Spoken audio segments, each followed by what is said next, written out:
પ્રભુ આ જીવનમાં સુખ અને દુઃખ કેમ થાય છે માણસને? ત્યારે મૈત્રી ઋષિ કહ્યું કે વિદુર, આ જન્મમાં માણસ કર્મથી દુઃખી થાય છે ને કર્મથી સુખી થાય છે. કર્મણા જાયતે જંતુ કર્મણે વિલીયતે, કર્મણીએ વાધિકા રસ્તે માં ફલેશુ કદાચન. આ સંસારમાં માણસ કર્મ કરે પણ ફળની અપેક્ષા રાખે છે એટલે દુઃખી થાય છે. તો આ કેવું? કર્મ કરીએ અને ફળ ન મળે, અપેક્ષા નહીં. એક બાજુ ભગવાન એમ કહે છે કે તું કર્મ કર, ફળ તો મળવાનું છે, ને બીજી બાજુ એમ કહે છે કર્મ કર પણ ફળની અપેક્ષા ન રાખ. તો આને કેમ પહોંચવું? પણ ભગવાને બહુ વિચારધારાથી ભગવાને આપણને સંદેશો આપ્યો છે કે તું કર્મ કરીશ, ફળ મળવાનું જ છે, પણ તું કર્મ કર, ફળની અપેક્ષા ન રાખ. કેવા અપેક્ષા? તો કહે છે કે તું જે કામ કરે છે એમાં તારે જે જોઈએ છે એ જ ફળની અપેક્ષા ન રાખ, જે ફળ મળે એનો સ્વીકાર કરી લેતો જા. આપણે એવી અપેક્ષા રાખીએ છીએ કે હું બાવળ વાવું અને મને કેરી મળે. તો ભગવાન એમ કહે છે કે તું બાવળ વાવે તો કાંટા મળે એનો સ્વીકાર કરી લે.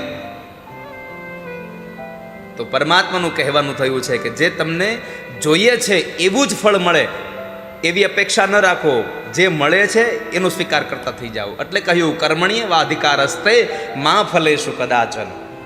તમે ફળને ભોગવતા થઈ જાઓ. તો કર્મથી માણસ સુખ પામે, કર્મથી માણસ દુઃખ પામે. એ કથા મૈત્રેય મહારાજ વિદુરજી મહારાજને કહી. ત્યાર પછી સૃષ્ટિના સર્જનની કથા કરીને સૃષ્ટિના સર્જનની કથામાં કહ્યું કે વિદુર, આ સંસારમાં ભગવાન બ્રહ્માજીની ઉત્પત્તિ થઈ અને એ પરમાત્મા બ્રહ્માને સજીવ સૃષ્ટિની રચના કરવાનું કીધું. અને જ્યારે ભૂચરોની રચના કરવી હતી ત્યારે ધરતી જળમાં લીન હતી. એને બહાર લાવવા માટે ભગવાન બ્રહ્મા સક્ષમ નહોતા. એટલે એના માટે ભગવાન નારાયણ એક વરાહ અવતાર એટલે કે ભૂંડનો અવતાર લઈ અને પરમાત્મા પ્રગટ થયા છે. બોલીએ વરાહ નારાયણ ભગવાન કી.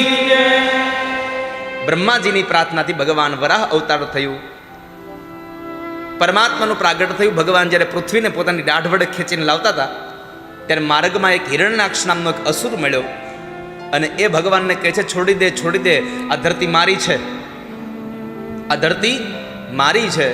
ભગવાને કહ્યું આ ધરતી કોઈની નથી, આ સૌની માં છે. છતાં પણ ન સમજો અને ભગવાને હિરણ્યાક્ષને માર્યો છે. હિરણ્યાક્ષ મરાયો એટલે અહીંયા પ્રશ્ન કર્યો કે આ હિરણ્યાક્ષ કોણ હતો? તો કહે છે કે દિતિનો દીકરો હતો. દિતિ દેવોની માતા, તો અસુર કેમ થયા? તો કહે છે સાંભળો, એક વખતના સમયે દિતિને સંધ્યાના સમયે કામ વાસના જાગી અને સંધ્યાના સમયે કામ ભોગવવાની વાત કરી તો એમને કશ્યપ ઋષિએ ના પાડી કે આપણે અત્યારે સંધ્યાના સમયે કામ ન ભોગવવો જોઈએ. છતાં પણ ન માન્યા, કામ ભોગવો. એટલે ઉદરમાં જે બાળક આવ્યા એ બાળક અસુર હતા, જય અને વિજય. ભગવાનના દર્શન કરવા માટે સનત કુમારો આવેલા, એને અંદર ન જવા દીધા. એટલે એને ના પાડી હતી કે અંદર નહીં જવા દઈએ. એટલે સનત કુમારોએ શ્રાપ આપ્યો કે તમે જાઓ, રાક્ષસ થઈને જન્મશો. 3 જન્મ રાક્ષસના થવાના હતા. એમાં પહેલો જન્મ હિરણ્યાક્ષ અને હિરણ્યકશિપુ, બીજો જન્મ રાવણ અને કુંભકર્ણ, ત્રીજો જન્મ શિશુપાલ અને દંતવક્ર. તો પેલા જન્મની અંદર હિરણ્યાક્ષ જ્યારે બને છે ત્યારે ભગવાન વરાહ એને મારે છે. એ વરાહને મારી પરમાત્મા પૃથ્વીને બહાર લાવ્યા. બ્રહ્માજીને આદેશ આપ્યો. એને માનસ પુત્રોએ પૃથ્વીની રચના ન કરી, સંસાર ન ચલાવ્યો. એટલે પછી એમણે એક સ્ત્રી અને એક પુરુષની જોડલું ઉત્પન્ન કર્યું, મનુ મહારાજ અને શત્રુપા રાણી. એમને સંસાર ચલાવવાની વાત કરી, એને સંસાર ચલાવ્યો.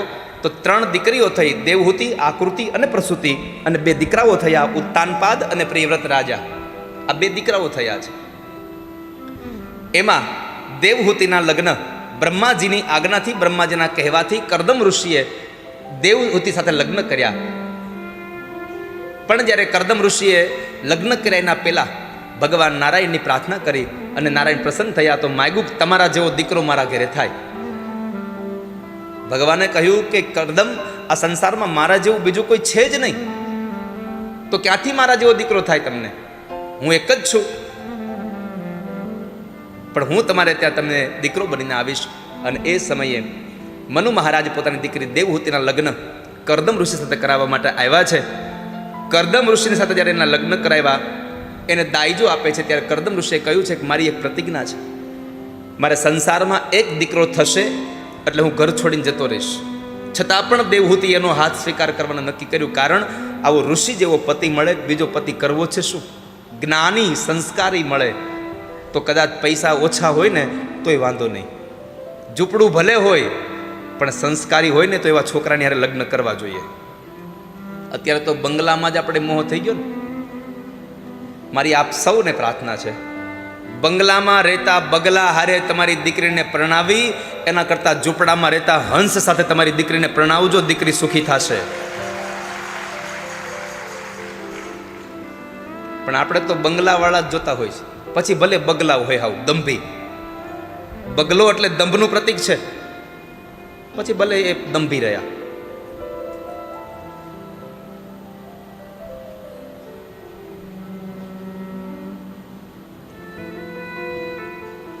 તો દેવહૂતિના લગ્ન કરદમ ઋષિ સાથે કર્યા છે અને એને સંસ્કારનો દાયજો આપી મનુ મહારાજ અને શત્રુપા રાણી નીકળી ગયા. ત્યાર પછી કહેવાય છે કે મનુ મહારાજની દીકરી એ દેવહૂતિએ પોતાના પતિની એટલી સેવા કરી કે એ સેવાના પ્રભાવે સૌ પ્રથમ 9 કન્યાઓ થઈ, જેને આધ્યાત્મિક અર્થમાં નવધા ભક્તિ કીધી છે. અને નવધા ભક્તિને ત્યાં એનું ફળ ભગવાન જ હોય. એટલે કહેવાય છે કે સમયાંતરે એમને ત્યાં એક સંતાનની અંદર એક દીકરાનો જન્મ થાય છે અને એ સ્વયં ભગવાન કપિલ નારાયણ પ્રભુ પોતે પ્રગટ્યા છે. બોલીએ કપિલ નારાયણ ભગવાન કી જય. ભગવાન કપિલ નારાયણનું પ્રાગટ્ય થયું. પણ જ્યારે સંતાનની પ્રાપ્તિમાં એક વખત કરદમ ઋષિ આમ હાથમાં પાત્ર રાખી અને હોમ કરતા હતા અને એમાં આજ્ય પાત્રમાં દ્રવ્ય થઈ રહ્યું અને એ દ્રવ્ય પૂરવા માટે દેવહૂતિએ હાથ લંબાવ્યો અને એ હાથ જ્યારે કરદમ ઋષિને સ્પર્શ થઈ ગયો. એ હાથ સ્પર્શ થવાથી માત્ર કરદમ ઋષિને ખબર પડી કે ઓહો અહીંયા મારા પત્ની છે. તો કહે છે મનુપત્રી, હું તમારાથી પ્રસન્ન થયો છું, માગો શું આપું? તો કહે છે મને પ્રજોતપતિની ઈચ્છા છે. અને એ પ્રજોતપતિની ઈચ્છા વર્ણવ્યા પછી દેવહૂતિને મનમાં ગ્લાનિ થઈ કે એક ભારત વર્ષના સાધુ પાસે મેં કામ વાસના માગી. મનમાંથી કામ હટી ગયો, ઉપાસના થઈ ગઈ અને ઉપાસના દ્વારા જે સંતાન થયું એ ભગવાન જૈનમાં. જુઓ, બે જગ્યાએ સ્ત્રી સારી હતી, બે ઋષિ હતા, એક દિતિ અને કશ્યપ હતા, એક કરદમ અને દેવહૂતિ હતા. પણ એકને ત્યાં રાક્ષસ જન્મા, એકને ત્યાં ભગવાન જન્મા. જેને કામનાથી જેને પ્રજોત્પત્તિ કરી એને ત્યાં સંતાન રાક્ષસ જેવા જન્મા, અને જેને ઉપાસનાથી કે મારી પ્રજોત્પત્તિ, મારો સંસાર ચાલે, મારી વંશ પરંપરાગત ચાલતી રહે એવી જેને ભાવનાથી પ્રજોત્પત્તિ કરી એને ત્યાં સ્વયં પરમાત્મા જન્મા છે. મારે એટલું જ કહેવું છે, વાસનાથી રાક્ષસ જન્મે છે અને ઉપાસનાથી પરમાત્મા જન્મે છે. માટે પરમાત્માનું ભજન કરજો. તો એક દીકરાનો જન્મ થયો, 9 દીકરીઓના લગ્ન કરાવી ઋષિઓ સાથે અને કરદમ ઋષિ પોતાના તપ માટે નીકળી ગયા. અને બીજી બાજુ પોતાની માતા દેવહૂતિએ પોતાના દીકરા પાસે 2 હાથ જોડી પોતાને ગુરુ માની અને પ્રાર્થના કરી. અહીંયા આ કથા ઉપદેશ આપે છે કે ગુરુ બનાવવા માટે ઉંમર કેવડી છે એ મહત્વ નથી, જેને ગુરુ બનાવીએ છીએ એમાં જ્ઞાન કેટલું છે એ મહત્વનું છે. જ્ઞાન કેટલું છે? તો જ્ઞાની હતા એટલે પોતાના દીકરાને જ ગુરુ બનાવી અને પ્રાર્થના કરી. આમી સદ્ધર્મ વિદામ વરિષ્ઠમ. પ્રભુ, આ સંસારના વૃક્ષોને કાપવા માટે કુહાડા સમાન હે કપિલ. મારી પ્રાર્થના છે કે આ સંસારમાં મુક્તિ મેળવવી હોય તો શું કરવું જોઈએ? જેને મુક્તિ જોઈએ ને શું કરવું જોઈએ? માં, મુક્તિ જોતી હોય તો એક જ કામ કરો, સત્સંગ કરો. પ્રભુ, સત્સંગ, સંતોનો સંગ? હા, સંતોનો સંગ કરો. કેમ? તો કહે છે કે સંતોનો સંગ કરો તો તમારામાં ભક્તિ આવશે, અને ભક્તિ આવે એટલે મારી પ્રાપ્તિ થઈ જાય. તમે સત્સંગ કરો, સંતોનો સંગ કરો. માએ પ્રશ્ન કર્યો, પ્રભુ સંત કોને કહેવાય? આ સંસારમાં સાધુ કોને કહેવાય? તો ભગવાને કહ્યું, જેની આંખમાં કરુણા ભરી છે સાધુ છે. દયામાં અને કરુણામાં ફેર છે. તમારી પાસે પૈસો હોય અને તમારા જ મામાનો, માસીનો, ફઈનો કે તમારો પોતાનો સગો ભાઈ દુઃખી હોય અને એને તમારે કંઈક મદદ કરવા માટે તમારા વિચારો આવે તો એને દયા કહેવાય. તમારી સંપદાથી તમે જેને ઓળખો છો એને મદદ કરો, એને દયા કહેવાય. પણ તમારી સંપદાથી જેને તમે ક્યારેય ઓળખતા જ નથી અને એના દુઃખને જોઈને એને મદદ કરવાની ઈચ્છા થાય તો એ તમારા અંદર આવેલી કરુણા છે. દયામાં અને કરુણામાં ફેર છે. ઓળખો એને મદદ કરો એ દયા કહેવાય, જેને ઓળખતા નથી એને મદદ કરો એ કરુણા કહેવાય છે. એટલે અહીંયા કહ્યું કે સંતોમાં કરુણા ભરી હોય છે. એ કોઈને ન ઓળખતા હોય તોય મદદ કરવા માટે તૈયાર હોય છે, એવા સંતો. માં, સંત એને કહેવાય જે બીજાનું કલ્યાણ કરવા માટે જીવતા હોય છે. બીજાના સુખમાં સુખી હોય અને બીજાના દુઃખમાં દુઃખી હોય એને સાધુ કહેવાય. બીજાના દુઃખમાં દુઃખી થવું બહુ સહેલું છે.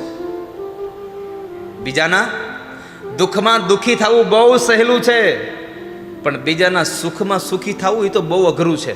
અને એમાંય પાડોશી સુખી થયો એટલે આપણે તો ગયા જ હાવ. પાડોશીને સુખ મળવું ન જોઈએ.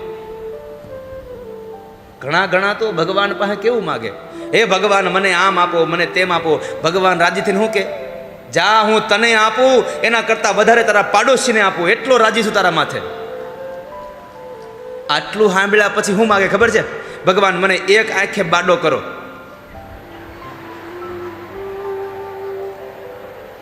ભગવાન કે આવું કેમ માગ્યું? તો કે તમે તો કીધું કે તને આપું એના કરતાં ડબલ તારા બાજુવાળાને આપું, તો એક આંખ મારી કાપો, એને બે આંખે આંધળો કરો.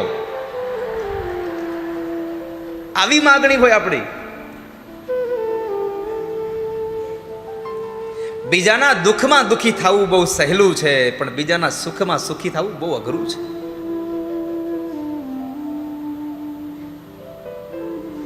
અને તમે જ્યારે સુખી થાવ ત્યારે ત્રણ વ્યક્તિનું કોઈ દી મગજમાં લેવું નહીં, નકર દુઃખ થાય. એક પાડોશીનું, એક પિતરાઈ ભાઈઓનું અને એક પત્નીનું. આ ત્રણનું મગજમાં ન લેવું કોઈ દિવસ. કેમ? તમે જરાક 2 રૂપિયાવાળા થાવ ને એટલે પાડોશી શું કે ખબર છે? હવે ભાઈ સવારે જઈને સાંજે આવે છે, રોજ જોઈ છે મેં. આવું પાડોશી કે કઈ વાંધો નહીં. પિતરાઈ ભાઈઓ શું કે, હવે કાલ સવારે અમારી ભેગો ચડ્ડી પહેરીને રખડતો હતો, ઈનો ઈ છે, પણ હવે તો પેન્ટ પહેરે છે. તમારી દ્રષ્ટિ તો બદલાવો, હવે તો સુધરો તમે. એની એક વ્યાખ્યા ઉપર વહી ગઈ છે. પાડોશીથી ચેતવું, પિતરાઈ ભાઈઓથી ચેતવું અને એક પત્નીની વાત કોઈ દી કાનમાં નાખવી નહીં. કારણ તમે 2 ફદિયાવાળા થાવ એટલે તરત કહે હું આવી તો કાંઈ નહોતું, એ તો હું આવી એટલે બધું થયું. આ અમારા પગલે બધું થયું છે.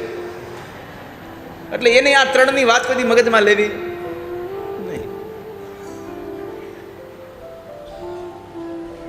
તો ઘણા તો હોય ને ડાયા હોતે, તો તમે આવ્યા ને અમારું અહીંયા સારું છું, તમારા પપ્પાને ઘરે તમે 20 વર્ષ થતા ને કેમ મેળ નો આવ્યો કાંઈ?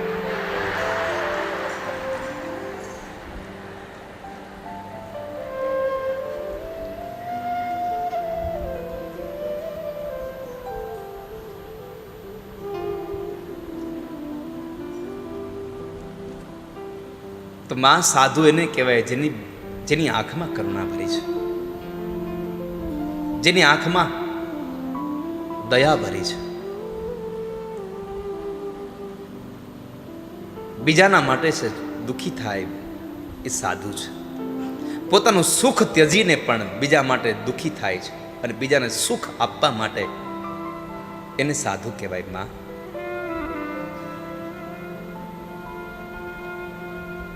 વૈશાખ મહિનાના એ ધોમ ધકતા તડકામાં એક 22 વર્ષની દીકરી ગામના પાદરની અંદર કૂવામાં પડવા જાય છે.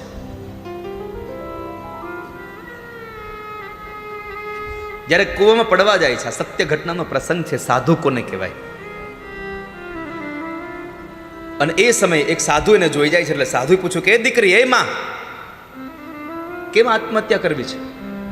શું કામ મરી જવું છે? બાપજી, મને મરવા દો, હું તમને નહીં કહી શકું. અરે ના, મને કેમ? શું કામ તારે મરી જવું છે? બહુ આજીજી જ્યારે સાધુએ કરી ત્યારે એ 22 વર્ષની અપરિણિત દીકરી એટલું બોલી હતી, બાપજી હું શું કહું, તમે મારા બાપની જગ્યાએ છો, છતાં તમે આટલો આગ્રહ કરો છો, એટલે કહું છું કે મારે મરવું એટલા માટે પડે છે કે મારા પેટમાં એક બાળક છે અને હજી મારા લગ્ન થયા નથી, અને સમાજના લોકોને ખબર પડી છે કે મારા ઉદરમાં એક બાળક છે, અને મને લોકોએ પૂછ્યું છે કે તારા બાળકના બાપનું નામ શું છે, અને મારી વ્યથા એ છે કે હું મારા બાળકના બાપનું નામ આપી શકું એમ નથી. આંખમાંથી અશ્રુની ધારા સાથે દીકરી રડે છે. બાપુ મને મરવા દો. મહાત્માજી કહે છે કે અરે દીકરી, એક તો તારો અવતાર અને તારા ઉદરમાં રહેલું એક બાળક, એને શું પાપ કર્યા છે કે એને જન્મ પહેલા મારી નાખે છે? આવું ન કરવું જોઈએ. પણ બાપજી, કાલ સવારમાં મારી નાત ભેગી થશે, મને પૂછશે કે તારા બાળકના બાપનું નામ દેજો, નહીં દઉં તો મને જ્ઞાતિની બહાર મૂકી દેશે, હું નહીં જીવી શકું, મને મરી જવા દો. દીકરી, તારા પેટમાં રહેલા બાળકના બાપનું નામ આપી દે તો તારો અને તારા બાળકનો જીવ બચી જાય છે. બાપજી, બચી જાય, પણ હું નહીં આપી શકું એનું નામ. તો કહે છે કામ કર, ઘરે વહી જા, અને ઘરે જઈને તું ઘરે રહીને કાલ સવારે તારા જ્ઞાતિના લોકો તને પૂછે કે તારા પેટમાં રહેલા બાળકના બાપનું નામ શું છે, ત્યારે એટલું કહેજે કે આ બાળકના બાપનું નામ સંત મહાત્મા મૂળદાસ છે. અમરેલીમાં ટાવર ચોકમાં સંત મહાત્મા મૂળદાસ થયા.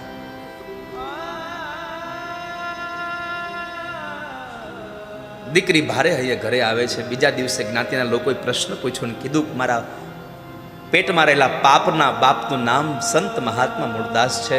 અમરેલીની પ્રજાએ ગધેડા ઉપર બેસાડી, પગરખાનો હાર પહેરાવી, પથ્થરોના ઘા મારી મારી અને સંત મહાત્મા મૂળદાસને અમરેલીની બહાર કાઢી મૂક્યા.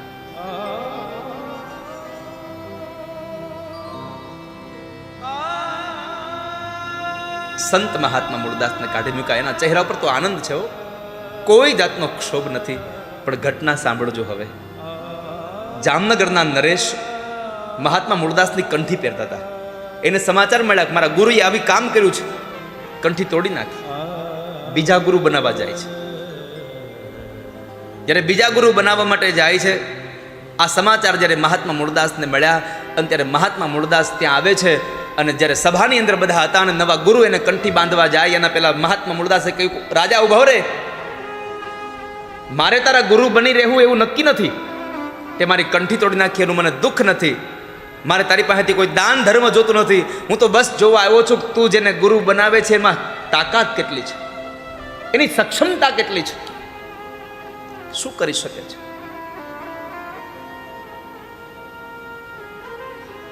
રાજા, તું જેને ગુરુ બનાવે ને એટલું કે ખાલી પોતાની જોડીમાં હાથ નાખી મરેલી મીંદડીના 2 બચ્ચા નાખી આમ કહ્યું કે આ મરેલા મીંદડા છે, એને સજીવન કરી દે. જે નવા ગુરુ બનાવવા આવ્યા તેને કીધું, કોઈ દી મરેલા જીવતા થાય? ક્યાંય જોયા જીવનમાં ક્યાંય મરેલી ગયેલા હોય જીવતા થયા હોય?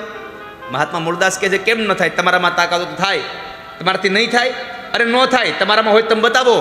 અને ત્યારે પાણીની અંજલિ ભરીને એટલું વચન કર્મથી ભગવાન ભુવન ભાસ્કરની સાક્ષીએ સંકલ્પ કર્યો કે હે નારાયણ, મેં મન વચન કર્મથી ક્યારેય પણ કોઈ પાપ ન કર્યું હોય, અને આ સંસારની તમામ સ્ત્રીઓને જે મેં દીકરી અને માં ગણ્યા હોય, કોઈના સામે ક્યારેય ખરાબ નજર ન કરી હોય, તો મારી આવરદામાંથી થોડીક આવરદા મીંદડીના બચ્ચાને મળે એમ પાણી છાંટ્યું, મીંદડી સજીવન થઈ ગઈ હતી. વાલા,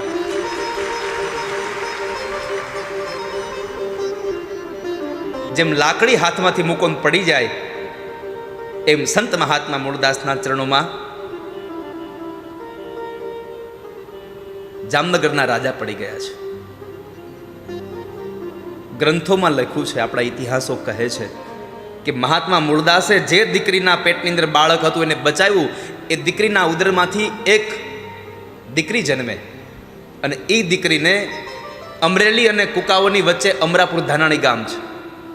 અમરાપુર ધાનાણીમાં એને સાસરે આપે છે, અને એ દીકરીના ઉદરમાંથી જે બાળક એક દીકરો થયો, એ દીકરો બીજો કોઈ નહીં, આટલો મહાન સંપ્રદાય સ્વામિનારાયણ સંપ્રદાય, અને સ્વામિનારાયણ સંપ્રદાયના મહાન સાધુ મુક્તાનંદ સ્વામી પોતે જન્મ્યા હતા.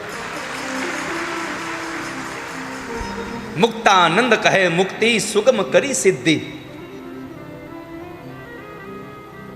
માં સાધુ એને કહેવાય જે બીજાના દુઃખ માટે પોતાનું સુખ ત્યજી અને પોતે દુઃખ લઈ લે છે. માં, સત્સંગ કરજો, સતામ પ્રસંગાન મમ વીર્ય સંવિદો ભવંતિ રત્કર્ણ રસાયના કથા તજ્જોષણા દાશ્વ વર્ગ વર્તમની શ્રદ્ધા રતિર ભક્તિરનું ક્રમિષ્યતિ. સત્સંગમાં ડૂબેલા રહેજો માં. પછી ભગવાને સાંખ્ય શાસ્ત્રનો ઉપદેશ આપી અને કહ્યું, માં આ શરીરમાં ક્યારેય ન લોભાશો. આ 25-24 તત્વોનું શરીર બન્યું છે. 5 તન માત્રા, 5 કર્મેન્દ્રિય, 5 જ્ઞાનેન્દ્રિય અને 5 મહાભૂત. આ 20 પદાર્થોમાં મન, બુદ્ધિ, ચિત્ત અને અહંકાર ચતુષ્ટય અંતઃકરણ જ્યારે ભળ્યા એટલે એમાં 24 તત્વોનું શરીર બન્યું અને એમાં 25મો તત્વ જીવ આવ્યો. એમની કિંમત થઈ છે માં, ભગવાનનું ભજન કરજો. આટલું કહી ભગવાન કપિલ નારાયણ ગંગાસાગરનું જ્યાં મિલન થાય છે ત્યાં ગયા છે. આ બાજુ માએ પોતાને મળેલા જ્ઞાનને ક્રિયા પણ બ્રહ્માણી એ બનાવી અને અંતે પોતે પોતાના પ્રાણનો ત્યાગ કર્યો. જે જગ્યાએ માએ દેહ છોડ્યો ત્યાં માને સિદ્ધિ મળી એટલે એ જગ્યાનું નામ પડ્યું સિદ્ધપદ. અને સિદ્ધપદમાંથી શબ્દનો અપભ્રંશ કરતા કરતા કરતા અત્યારે આપણે ઊંઝાની બાજુમાં જે પાટણ સિદ્ધપુર, એ સિદ્ધપુર એટલે સિદ્ધપદ છે, જ્યાં બિંદુ સરોવરના કિનારે ભગવાન કપિલ નારાયણ માતાને મુક્તિ આપી.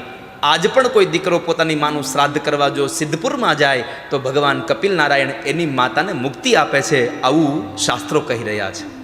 માનું શ્રાદ્ધ કરવું હોય તો સિદ્ધપુરમાં જવાનું અને પિતાજીનું શ્રાદ્ધ કરવું હોય તો બિહારમાં ગયાજીમાં જવાનું. ગયા નામના એક રાક્ષસ, એક અસુર નહીં, છાતી ઉપર શ્રાદ્ધ થાય અને ભગવાન મુક્તિ આપે. કેટલા પરમાત્મા દયાળુ છે. તો એની કથા બતાવી. તૃતીય સ્કંદને વિશ્રામ આપ્યો અને ચતુર્થ સ્કંદમાં મનુ મહારાજની જે 2 દીકરીઓ બાકી હતી, દેવહૂતિના લગ્ન કરદમ ઋષિ સાથે થયા, આકુતિના લગ્ન રુચિ ઋષિ સાથે થયા. એને ત્યાં ભગવાન યજ્ઞ નારાયણ પ્રગટ થયા અને પ્રસૂતિ હતા એ દક્ષને પરિણ્યા છે. 9 કન્યાઓ જે હતી દેવહૂતિને ત્યાં, એના લગ્ન ઋષિઓ સાથે થયા. એમાં એક લગ્ન અનસુયાના લગ્ન અત્રિ ઋષિ સાથે થયા. અત્રિ અને અનસુયા દ્વારા માગસર મહિનાની એ પૂર્ણિમાના દિવસે ભગવાન દત્તાત્રેયનું પ્રાગટ્ય થયું. એ દત્તાત્રેય મહારાજ ગુરુની વ્યાખ્યા બતાવવા માટે, જેણે 24 ગુરુ બનાવ્યા, જેની પાસેથી સારો ઉપદેશ મળે એ ગુરુ, એવા 24 ગુરુઓ બનાવ્યા અને એ ગુરુ બનાવી એની કથા બતાવી. ત્યારબાદ દક્ષ પ્રજાપતિ હારે લગ્ન થયેલા એ પ્રસૂતિને ત્યાં 16 કન્યાઓ થઈ. એમાં 13 કન્યા ધર્મને આપી, 1 કન્યા અગ્નિને, 1 કન્યા પિતૃગણને અને 1 કન્યા ભગવાન મહાદેવજીને પરિણ્યા. અને જે સતી ભગવાનને પરિણ્યા એ સતીએ પોતાના બાપના ઘરે આવી અને પોતાનો દેહ બળી અને ત્યાગ કર્યો. એટલે વિદુરે પ્રશ્ન કર્યો, બાપજી દીકરી બાપના ઘરે શું કામ બળી? એ તો કયો, સસરાના ઘરે ન કંઈ કર્યું, અહીંયા આવીને બળી મળી? તો કહે છે, સાંભળો, એક વખતના સમયે દક્ષ પ્રજાપતિ પ્રજાનો નાયક બન્યો હતો અને એનું જ્યારે આગમન થયું બધા ઊભા થયા હતા, પણ ભગવાન શિવ ત્યાં ઊભા નહોતા થયા. એટલે એના આવેશમાં દક્ષ પ્રજાપતિએ એક યજ્ઞ કર્યો હતો કે ભગવાન શિવનું અપમાન કરવા માટે. બધા દેવી દેવતાઓને બોલાવેલા પણ પોતાની દીકરીને અને જમાઈને નહોતા બોલાવ્યા. અને એવા સમયે જ્યારે યજ્ઞની તૈયારીઓ થઈ અને દેવતાઓ વિમાન લઈને કૈલાસ ઉપરથી નીકળ્યા, ભવાનીએ ભગવાનને પ્રશ્ન કર્યો, પ્રભુ આ દેવતાઓ ક્યાં જાય છે? તમારા પિતાજીના ઘરે. કેમ? યજ્ઞનો ભાગ લેવા. આજ તમારા પિતાના ઘરે યજ્ઞ છે. ભવાનીને દુઃખ લાગ્યું, મારા બાપની ઘરે યજ્ઞ ને મને કોઈ આમંત્રણ નહીં. એને આખી વાતની ખબર પડી કે મારા પતિનું અપમાન કરવા માટે આવું કર્યું છે. મારા પતિને અને મારા પિતાને બેને અણ બનાવ બન્યો છે. એટલે બેયની વચ્ચે સમાધાન કરવાના ભાવથી માં સતીએ કહ્યું ભવાનીએ કે પ્રભુ ચાલો ને આપણે જઈએ, હું મારા પિતાને સમજાવી દઈશ અને તમારી વચ્ચે સમાધાન કરી દઈશ. ભગવાને ના પાડી, આવ નહીં આદર નહીં, નહીં નૈનું માને, વો ઘર કબહુ ન જઈએ, ભલે કંચન વરસે મેં. જેના ઘરમાં આવકાર ન હોય એને ઘરે કોઈ દી જવું નહીં, એવાની ઘરે જવાય નહીં. ભગવાને ના પાડી પણ ભવાનીનું મન ન રાખ્યું. એટલે ભગવાને કહ્યું, તમારે જવું હોય તમે જાઓ, હું નહીં આવું. અને અંતે ભવાની પોતે ગયા છે. બાપના ઘરે જ્યારે ભવાની ગયા છે તો એવા સમયે યજ્ઞશાળામાં જ્યારે ભવાની ગયા તો બાપે જોયું દીકરી આવી છે. બાપ દીકરીની નજર મળી પણ બાપ અવળું ફરી જાય, દીકરીને આવકાર ન આપ્યો. ભવાનીને કોઈ આવકાર ન આપ્યો એટલે એકદમ રડ્યા છે અને દોડતા દોડતા મહેલમાં ગયા. અને મહેલમાં પણ કોઈ આવકાર નહોતું આપતું. એક વ્યક્તિ બોલ્યા છે કે બેટા આવી ગઈ ભવાની. આ કોણ હતું? માં પ્રસૂતિ હતા. બધાએ અવળું ફરી ગયા, માં ન ફર્યા. કારણ આ સંસારમાં બધા લોકો તમારાથી અવળા ફરી શકે, તમને જન્મ દેનારી માં તમારાથી અવળી ન ફરી શકે કોઈ દિવસ. એ તમારું ક્યારેય ખોટું ન થવા કરવા દે. જો તમને જન્મ દેનારી, એક માણસને જન્મ દેનારી જો તમારું ખોટું ન થવા દેતી હોય, તો આખા વિશ્વને જન્મ દેનારી માં ઉમૈયા કેમ કોઈને હારે ખોટું થવા દે? અને આ એના મંદિરના નિર્માણનો યજ્ઞ છે વાલા. આ એના મંદિરનું નિર્માણ થઈ રહ્યું છે. કરોડો રૂપિયાના ખર્ચે જ્યારે યજ્ઞ થઈ રહ્યો છે. માએ કહ્યું, ભવાની આવી ગયા બેટા. માં તો માં છે વાલા ભક્તો. માં છે.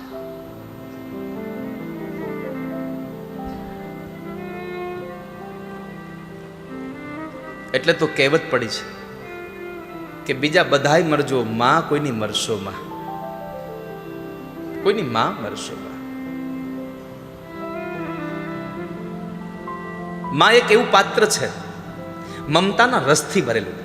બાળક નાનું હોય અને શેરીઓમાં રમતું હોય અને તડકામાં થાકી ગયું હોય અને ઘરે આવે, માની ગોદમાં બેસે અને માં પોતાના સાડીના છેડાથી ખાલી એમ એક પરસેવો લૂછી દે અને કપાળમાં એક ખાલી ચુંબન કરે ને એટલે છોકરાનો બધો થાક ઉતરી જાય. આ પાત્ર એટલે માં છે. બીજું, તમારે અનુભવ કરવો હોય તો ઘરમાં કરી જોજો યુવાનો. તમે અડધી રાતે જ્યારે ઘરે આવો ને, તમારે નોકરીએથી કે તમારા બારગામ ગયાથી આવવાનું મોડું થાય, ત્યારે ઘરમાં બધા લોકો સૂઈ જાય છે.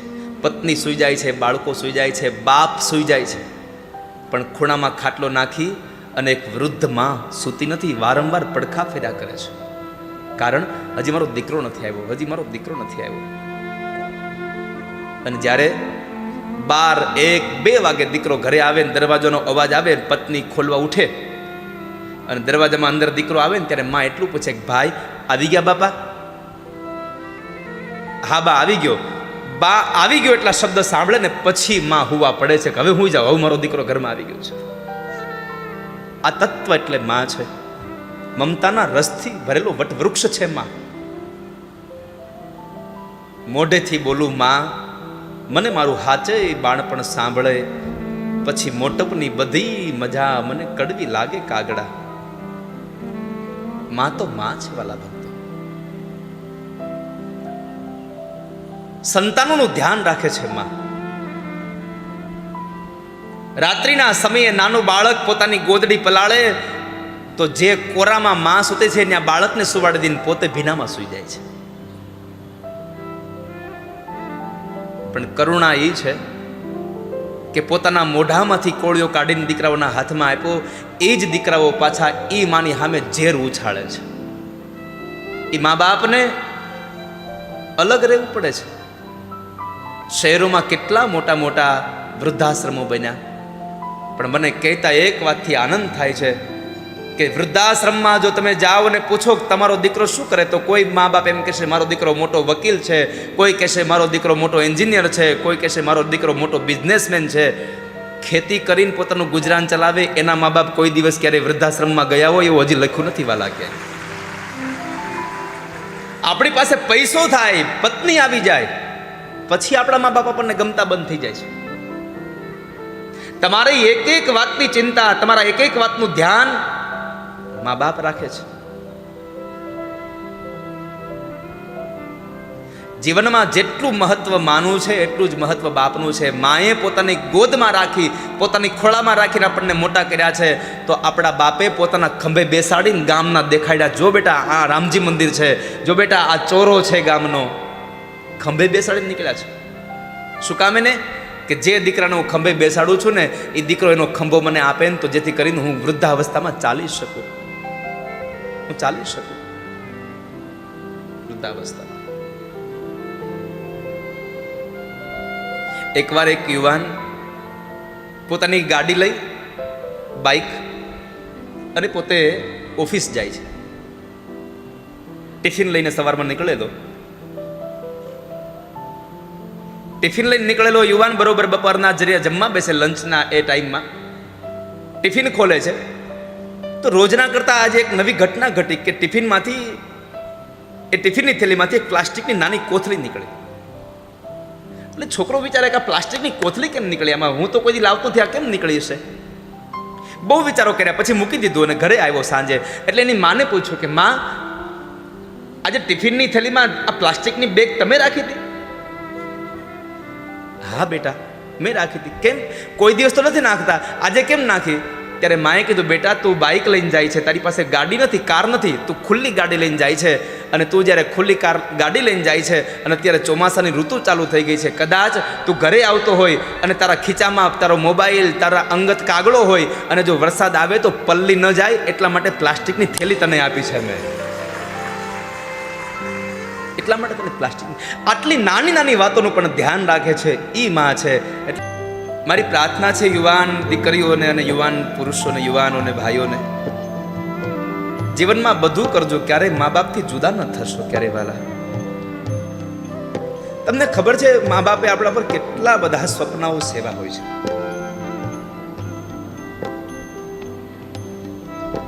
આ સંસારના જેટલા પથ્થર એટલા દેવ કર્યા ને ત્યારે આપણું મોઢું જોવા મળ્યું છે. ક્યારેક તમે અનાથ આશ્રમમાં જઈને કોકને પૂછજો કે માં તત્વ શું છે. આપણે તો ભાગ્યશાળી છીએ જેને માં મળી છે.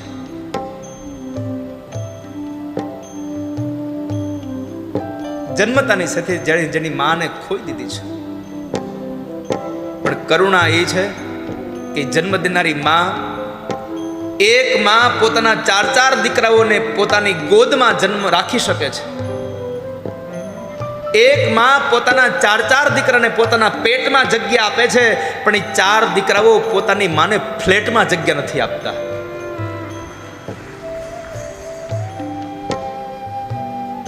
આ કથાઓ તમને વૈરાગ્ય લગાડવા માટે નથી વાલા ભક્તો. આ કથા મા બાપથી જુદા રહેતા હોવ તો મા બાપની હારે રહેવા માટેની કથા છે. મા બાપ સાથે ભેગું રહેવા માટે કહેવાની કથા છે. આ સંસારમાં ભગવાનને ભજશો તો મા બાપ નહીં મળે. ભગવાનને ભજશો તો મા બાપ નહીં મળે.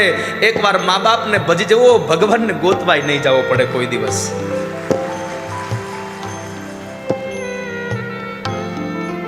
મા બાપના અંતરમાંથી એક આશીર્વાદ મળી જાય ને તો 33 કોટી દેવતાઓ પણ તમારું કાંઈ ન બગાડી શકે કોઈ દિવસ. એકવાર માનો આશીર્વાદ મળી જાય.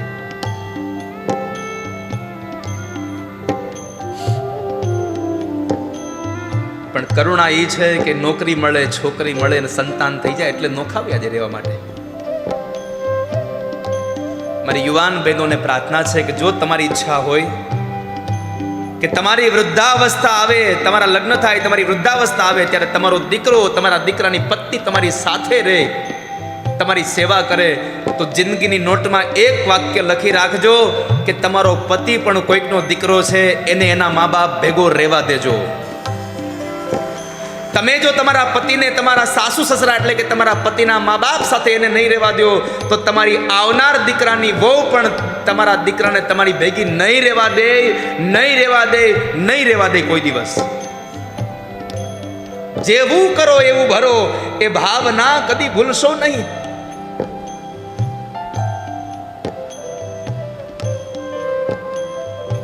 કિસ્મત વાલે वो होते हैं जिनकी माँ होती है. ભાગ્યશાળી છે કે આપણને માં મળે છે વાલા ભક્તો. મા બાપથી સંતાનો જુદા ના થાય. પ્રાર્થના છે મારી આપ સૌને કે કદાચ આમાં જેટલા પણ બેઠા છો એમાં કોઈ પણ મા બાપથી જુદા રહેતા હો તો આજ જ અહીંયાથી જઈને સાંજે મા બાપની હારે જઈને કહેજો આપણે આજથી હારે રહેવાનું ચાલુ કરીશું, કથા સફળ થઈ જશે આપણી. તમને ખબર છે મા બાપથી સંતાનો જુદા થાય તો મા બાપની દશા શું થાય છે?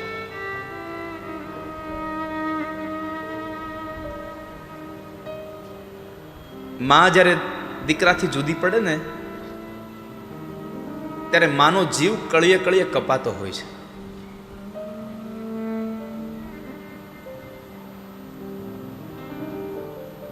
દીકરા વગરની માં કેમ રહે છે એ માને જ ખબર છે. પતિ પત્ની પોતાના 8 વર્ષના દીકરાને લઈને મેળામાં ગયા હતા. અને મેળામાં લઈને ગયા અને એમાં બરાબર મેળામાં દીકરો ખોવાઈ ગયો. દીકરો ખોવાઈ ગયો એટલે પત્ની બહુ રડે છે. આંખમાંથી આંસુડા બંધ ન થતા. 4-5 કલાક થઈ, દીકરો મળ્યો નહીં.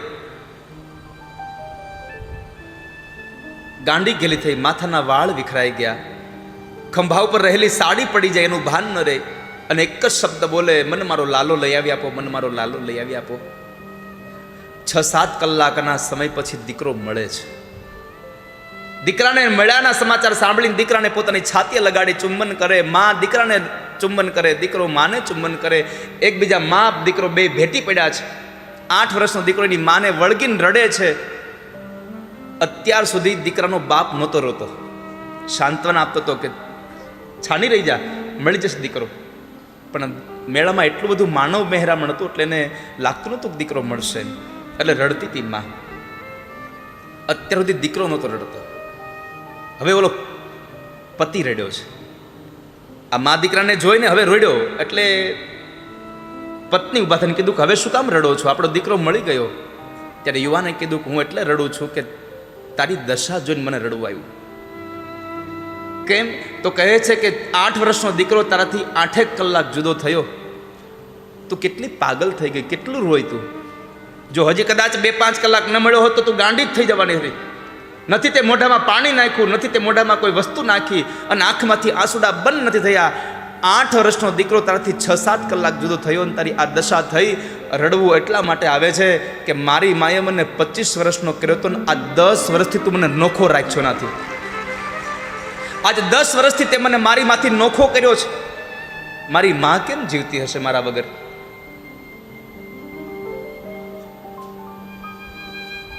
તો બસ મારે એટલું જ કહેવું છે આપને કે તમારી પાસે લાખો રૂપિયા હોય, અબજો રૂપિયા હોય, બધું જ હોય, પણ જો તમારા મા બાપ તમારાથી રાજી ન હોય તો તમારું કાંઈ જ નથી. મા બાપને ભૂલશો નહીં ક્યારે.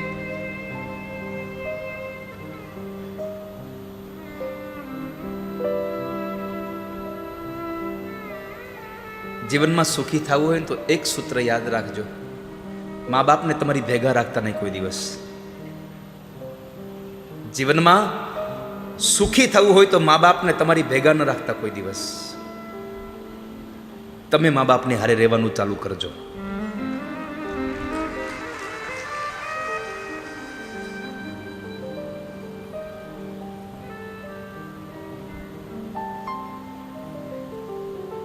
એકવાર હું બજારમાંથી ચાલ્યો જતો હતો અને એક યુવાને મને ઊભો રાખ્યો કે દાદા તમે બધા અહીંયા રહેવા આવી ગયા છો? મેં કીધું હા આવી ગયો અહીં રહેવા. તમારા બા બાપુજી તમારી ભેગા રહે છે? ના. તો એ માણસ મારા ઉપર ગરમ થઈ ગયો, એટલો ક્રોધે ભરાઈ ગયો મારા ઉપર કે તો શું કામ એને મોટી મોટી સભાઓ ભરીને કહેતા છો મા બાપને હારે રહેવું, મા બાપને હારે રાખજો, ભેગા રહેવું. મેં કીધું સાંભળ તો ખરો, મારા મા બાપ મારી ભેગા નથી રહેતા, હું એની ભેગો રહું છું.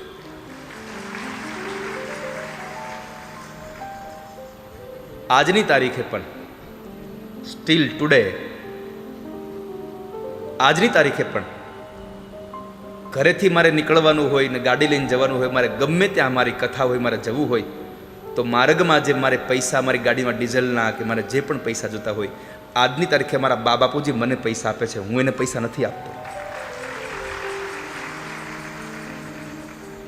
જે દિવસે તમે તમારા મા બાપ ભેગા રહેશો ને તે દિવસે આ દુનિયાનું સ્વર્ગ તમારા ઘરમાં હશે, બીજે ક્યાંય ગોતવા જવાની જરૂર નથી. જે દિવસે તમે તમારા મા બાપ ભેગા રહેતા હશો.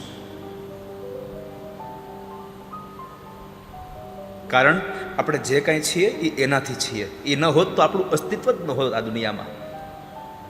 કોણ ઓળખતું હતું આપણને? એ છે એટલે આપણે છીએ અહીંયા.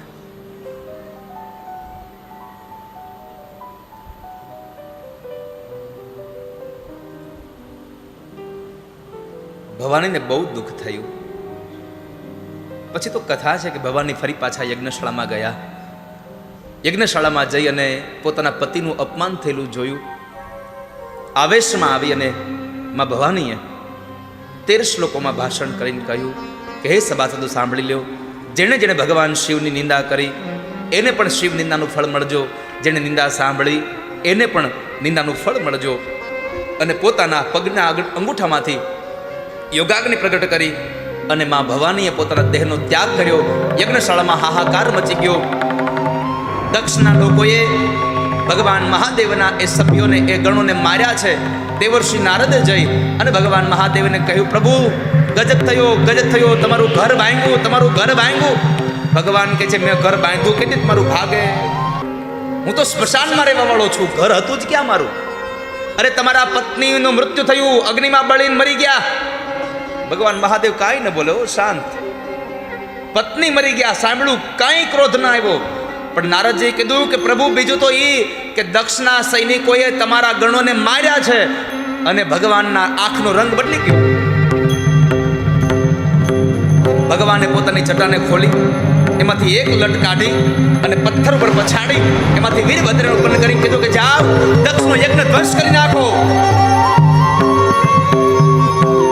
દક્ષ પ્રજાપતિનો યજ્ઞ ધ્વંસ કરવા આવે, આ બાજુ ભગવાન મહાદેવ તાંડવ નૃત્ય નાચી રહ્યા છે. વીરભદ્રએ દક્ષ પ્રજાપતિના યજ્ઞનો ધ્વંસ કર્યો, દક્ષનું મસ્તક વાઢી યજ્ઞમાં નાખી દીધું છે. અને એ સમયે તમામ દેવતાઓ જ્યારે ભગવાન મહાદેવજી પાસે પ્રાર્થના કરવા માટે આવે, ભગવાન વિષ્ણુ, બ્રહ્મા, ઇન્દ્રાદિક દેવતાઓ આવી અને પરમાત્મા ભગવાન દેવોના દેવ મહાદેવને સ્તુતિ કરી રહ્યા છે. જે સમયે ભગવાન મહાદેવજી પોતાના ખભા ઉપર માં ભવાનીના શબ્દને લઈ અને ઉત્તરથી દક્ષિણ, દક્ષિણથી ઉત્તર થતા હતા, એવા સમયે ભગવાન મહાદેવની સ્તુતિ કરી. ભગવાન મહાદેવજી જ્યારે શાંત નહોતા થતા ત્યારે ભગવાન નારાયણે પોતાના કરકમળમાંથી સુદર્શન ચક્રને વહેતું કર્યું અને એ સુદર્શન ચક્ર દ્વારા માં ભવાનીનું જે શવ હતું એના ટુકડા કર્યા. 52 ટુકડા પડ્યા આ ધરતી ઉપર. અને એ ધરતીમાં જ્યાં 52 ટુકડા જે જગ્યાએ પડ્યા એ દરેક જગ્યામાં માં જગદંબાની શક્તિપીઠોની સ્થાપના થઈ. એ જગદંબાઓની એ શક્તિપીઠ અને એ શક્તિપીઠોમાં પણ માના ગુણાનુવાદ ગવાય. આપ સૌ જાણો છો તેમ દર વર્ષે આસો નવરાત્રિમાં દરેક જગ્યાએ, દરેક માના દરબારમાં 9 દિવસ દેવી ભાગવતનું મારી અનુષ્ઠાન રહ્યું છે. પેલા વર્ષે જે જગ્યાએ માનું હૃદય પડ્યું હતું, માં ભવાનીનું હૃદય જે જગ્યાએ પડ્યું એ અંબાજીમાં દેવી ભાગવત થઈ. આ ગઈ નવરાત્રિ માં બહુચરના ધામની અંદર બહુચરાજીમાં દેવી ભાગવત થઈ. અને એ જ બહુચરાજીમાંથી જ્યારે આવતી નવરાત્રિની કથા મારે ક્યાં કરવીનો વિચાર આવ્યો અને મને વ્યાસપીઠથી એક સંકલ્પ થયો કે આવતી કથા નવરાત્રિમાં, આસો નવરાત્રિ વૈષ્ણોદેવીમાં થાય. અને એ જ સમયે વૈષ્ણોદેવીમાં કથા થાય, પણ કથા કાંઈ એમને તો થાય નહીં. કેટલો ખર્ચો થાય તમે બધાય ઓળખો બધી વાતને. હમણાં વૃંદાવન જવાનું છે, કેટલા ખર્ચા હોય રોજના ત્યાં લોકોને જમણવારના. પણ ઠાકોરજીની અને માતાજીની કૃપા હોય છે કે તીર્થમાં લોકોને કથા સાંભળ્યા પછી એ લોકોને પ્રસાદ જમાડવો એ બહુ જ મહત્વનું કામ હોય છે. બહુ મહત્વની સેવા રહી છે એમાં. તો એમાં વૈષ્ણોદેવીની કથા જ્યારે જાહેર થઈને એ જ ક્ષણે અમારે હસમુખભાઈ વેલજીભાઈ ઠક્કર અને તુષારભાઈ હસમુખભાઈ ઠક્કર બંને જણા બાપ દીકરો બે અહીંયા આવ્યા છે આજે, કે જેમણે સંકલ્પ કર્યો કે વૈષ્ણોદેવીમાં જ્યારે પણ કથા થાય ત્યારે એના મુખ્ય યજમાન અમે બનીશું. એ મુખ્ય યજમાન જ્યારે આજે બંને જણા કથામાં પણ પધાર્યા છે, એમનું વ્યાસપીઠ આપ સૌને આવકારે છે. અને તમને બધાઈને જો 28 તારીખે વૃંદાવન આવવું હોય તો છૂટ છે, અને નવરાત્રિમાં વૈષ્ણોદેવી આવવું હોય તોય તમને છૂટ છે. બધાએ આવજો હવના ખર્ચે. હા, તમે ન્યા આવીને પછી એમ કહો તમે તેડાવ્યા હતા ને અમે આવ્યા, પછી અમારે અહીંયા ક્યાં જવું? આવ્યા કે આવશે, આવ્યા કે આવશે. હેલા આપણે ક્યાં કરી બધી? પણ તીર્થોમાં આવીને કથા સાંભળજો, અનેરો લાભ મળશે. માતાજીએ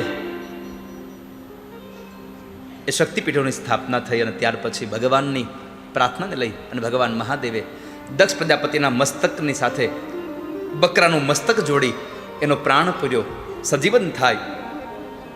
અને એ સજીવન જ્યારે થાય ત્યારે